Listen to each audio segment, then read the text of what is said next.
useless bundles. When they all came in, the little house was full and running over. Black Susan ran out and hid in the barn, but Jack leaped in circles through the snow, barking as though he would never stop. Now there were cousins to play with. As soon as Aunt Eliza had unwrapped them, Peter and Alice and Ella and Mary began to run and shout. At last, Aunt Eliza told them to be quiet. Then Alice said, "I'll tell you what let's do. Let's make pictures." Ooh, like this one? Yeah. Alice said they must go outdoors to do it, and Mom thought it was too cold for Laura to play outdoors. But when she saw how disappointed Laura was, she said she might go after all for a little while. She put on Laura's coat and mittens and the warm cape with the hood and wrapped a muffler around her neck and let her go. Laura had never had so much fun. All morning she played outdoors in the snow with Alice and Ella and Peter and Mary making pictures. Why didn't he let her go outside? Why did the other ones go outside? Well, she got to go outside. Just didn't want to because it was cold. I don't understand. What if they didn't go outside? But forced her mother let her until she said she had a point she let her go outside. The way they did it was this. Each one by herself climbed up on a stump, and then all at once, holding their arms out wide, they fell off the stumps into the soft, deep snow. They fell flat on their faces. Then they tried to get up without spoiling the marks they made when they fell. If they did it well, there in the snow were 5 holes, shaped almost exactly like 4 little girls and a boy, arms and legs and all. They called these their pictures. They played so hard all day that when night came, they were too excited to sleep. But they must sleep or Santa Claus would not come. Santa's not here. So they hung their stockings by the fireplace and said their prayers and went to bed. Alice and Ella and Mary and Laura all in one big bed on the floor. Peter had the trundle bed. Aunt Eliza and Uncle Peter were going to sleep in the big bed, and another bed was made on the attic floor for Pa and Ma. The attic? What if they gonna sleep in the attic and the other ones get the big bed? Their company. So you just go to the attic and say, "Oh my God, good night," and you sleep in the attic. Yeah. That's all. That sounds very uncomfortable. The buffalo robes and all the blankets had been brought in from Uncle Peter's sled, so there were enough covers for everybody. Pa and Ma and Aunt Eliza and Uncle Peter sat by the fire talking. And just as Laura was drifting off to sleep, she heard Uncle Peter say, "Eliza had a narrow streak the other day when I was away at Lake City. You know Prince, that big dog of mine?" Laura was wide awake at once. She always liked to hear about dogs. She lay still as a mouse and looked at the firelight flickering on the log walls and listened to Uncle Peter. "Well," Uncle Peter said, "early in the morning, Eliza started to the spring to get a pail of water, and Prince was following her. She got to the edge of the ravine where the path goes down to the spring, and all of a sudden Prince set his teeth in the back of her skirt and pulled. You know what a big dog he is. Eliza scolded him, but he wouldn't let go, and he's so big and strong she couldn't get away from him. He kept backing and pulling till he tore a piece out of her skirt.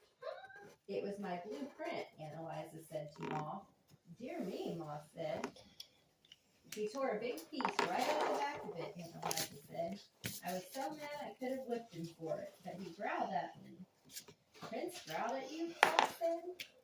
"Yes," said Aunt Eliza. "So then she started on again toward the spring," Uncle Peter went on. "But Prince jumped into the path ahead of her and snarled at her. He paid no attention to her talking and scolding.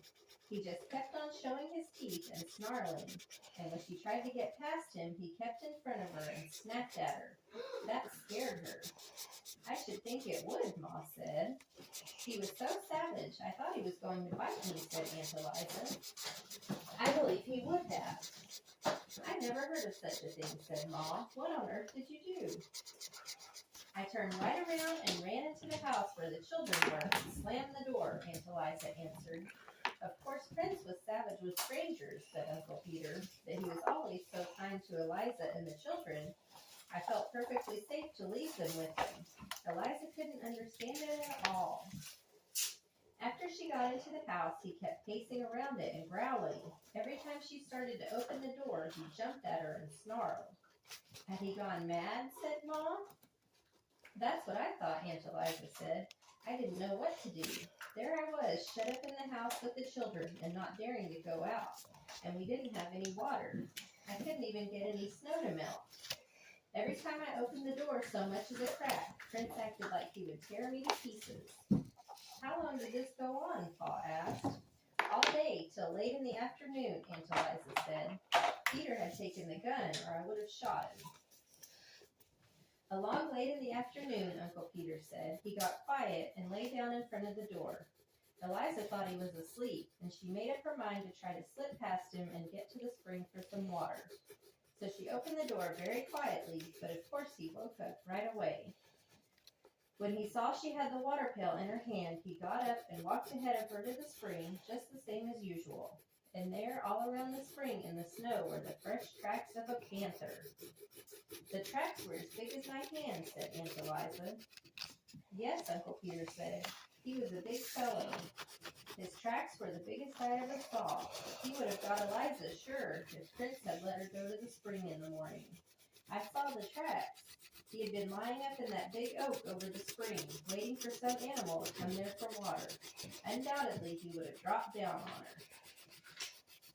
Night was coming on when she saw the tracks, and she didn't waste any time getting back to the house with her pail of water. Prince followed close behind her, looking back into the ravine now and then. I took him into the house with me, Aunt Eliza said, and we all stayed inside till Peter came home. Did you get him? Pa asked Uncle Peter. No, Uncle Peter said. I took my gun and hunted all around the place, but I couldn't find him. I saw some more of his tracks. He'd gone on north, farther into the big woods. Alice and Ella and Mary were all wide awake now, and Laura put her head under the covers and whispered to Alice, My, weren't you scared? Alice whispered back that she was scared, but Ella was scared. And Ella whispered that she wasn't either, any such thing. Well, anyway, you made more fuss about being thirsty, Alice whispered. They lay there whispering about it till Ma said, Charles, those children will never get to sleep unless you play for them. So Pa got his fiddle. The room was still and warm and full of firelight. Ma's shadow and Aunt Eliza's and Uncle Peter's were big and quivering on the walls in the flickering firelight, and Pa's fiddle sang merrily to itself. It sang Money Musk and the Red Heifer